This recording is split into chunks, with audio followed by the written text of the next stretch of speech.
Today I will share some useful tips and tricks for Mr. Pandaria Classic. Some of you might accidentally forget to change your Hearthstone to Pandaria, and then you go back to another location, and now all of a sudden you would also like to know how to get back. In Stormwind City you can head to this location, where there will now also be a portal that takes you to the Jade Forest. If you end up doing the same mistake as a Horde player, you just head to this location in Orgrimmar. It can be found right next to the auction house. Where this portal takes you is also going to be important, because at the innkeeper you can get yourself insane food. This will heal you and also restore a lot more mana, and the food will even provide a food buff.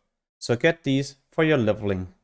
You can also get yourself an insane 404 two-hand weapon, but what's even better is that this is also bind on account, so you could use it on your first character and send this to another one. Just be aware that this mace is mainly for paladins, warriors and death knights. At the southern part of the zone, Alliance can speak to this adventure supplier.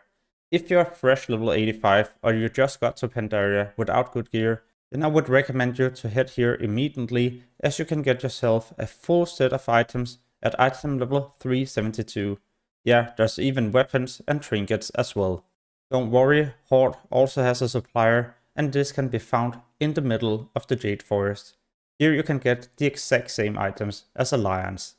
However, the moment we move to the level 86 questing zone, there's also going to be an adventure supplier. Sadly, these items are not better, but you can get them just in case you didn't make it to the two other locations.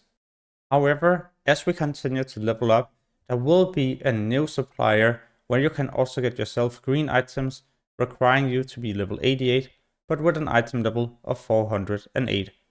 What I would also like you to be aware of is that when you're at this location, there will be different quests you can pick up right here, and also a rope you can click on that will take you down to the Dread Waste. You can also click on the rope once more to be taken back onto the wall. When you're here, you also gotta pay attention to a nearby rare. Yeah, it will be difficult to slay, but why I would recommend you to always pay attention to this is because it has a chance to drop a bind on account potion, a potion that increases your experience gained by 300%. It works for 1 hour, and sadly only for players beyond level 84. Now that I'm already covering rare creatures, it will always be important to slay them, as they have a guaranteed chance to drop a rare item. This has a high item level, and you can even use it as you're leveling up. Some of them also has a chance to drop other items that will be useful for the entire Mist of Pandaria.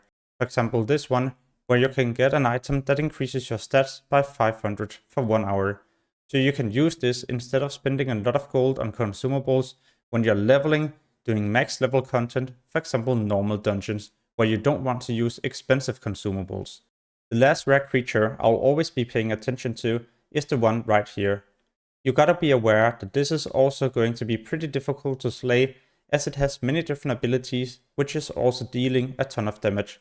But it will be worth to slay it, as it has a chance to drop such an insane item. An item where you can CC things in dungeons and also in the open world. It has a low cooldown, and it's doing a 1 minute CC. Just be aware that the 3 items I just mentioned are also in a very high demand, so you can definitely expect a lot of competition for these. I would recommend you not to be dungeon leveling all the way up to max level. Yeah, I will be doing one of each dungeon myself for the dungeon quest, as these are also rewarding me rare items that I can use at max level.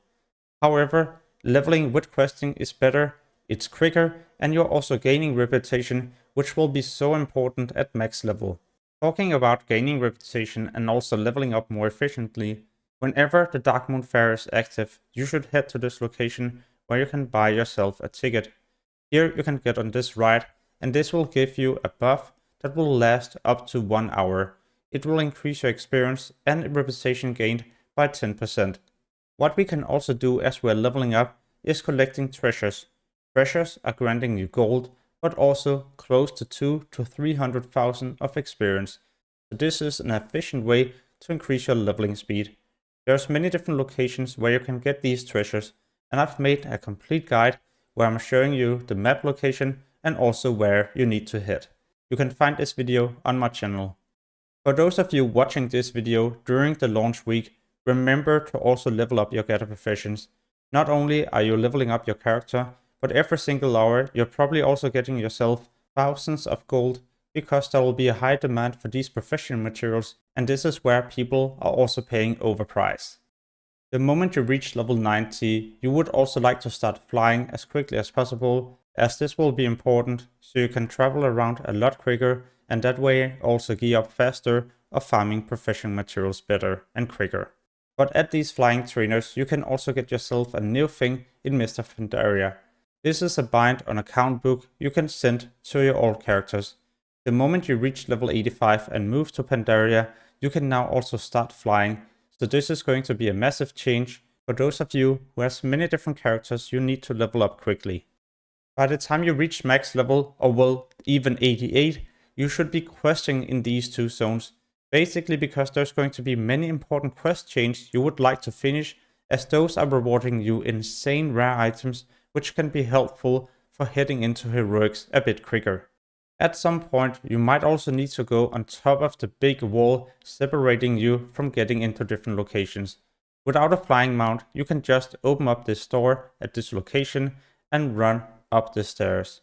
Once you get to the top, you will then be able to use your mount, and depending on the location you would like to go to, then you either go to the right or to the left. But this is an easy way for you to get up here without a flying mount. By following all the different quest chains, you will eventually also be taken to the next zone, but this is just in case you haven't done all the different quest chains. In Mr. Pandaria Phase 1, engineering is definitely going to be one of the better professions. If you're playing an alliance, you can head to this location, where you can also be speaking to this NPC and use an auction house. As a horde player, you will need to go to your specific city, where you then move to the right, where you also find an NPC. But it is requiring you to be an engineer. However, because this profession is also so powerful in Phase 1, then I definitely expect a lot of people to also find this trick, or well, this information useful. Because we are also getting so many new enchants in Mist of Pandaria, then I would recommend you to be getting this one here if you're for example going to play a mini class, as it has such a high chance to proc, and it's basically also one-shotting most enemies at low level. So imagine if you're using 2 weapons with this enchant. Yeah, your leveling speed will just be so efficient. What will also be efficient when you're going to level up is to use a leveling guide, and the one I'm using right here I will also leave in the description below this video. There's a free version you can try out, and also a full version that works all the way up to max level. It comes with many nice features, such as an arrow you can follow, quick targeting and marking, even handing in quests and picking up new ones a lot easier, and also a shortened quest text. Yeah, in fact even better marks on your map, so you know the exact location you need to go to for a specific quest. By using this link below this video, you will automatically be given a discount code if you purchase the full version. If you would like to see what I do the moment I reach max level to farm gold efficiently, gear up quickly, and many other useful things, then make sure to check out my channel or hit the subscribe button to get notified the next time I post a new video.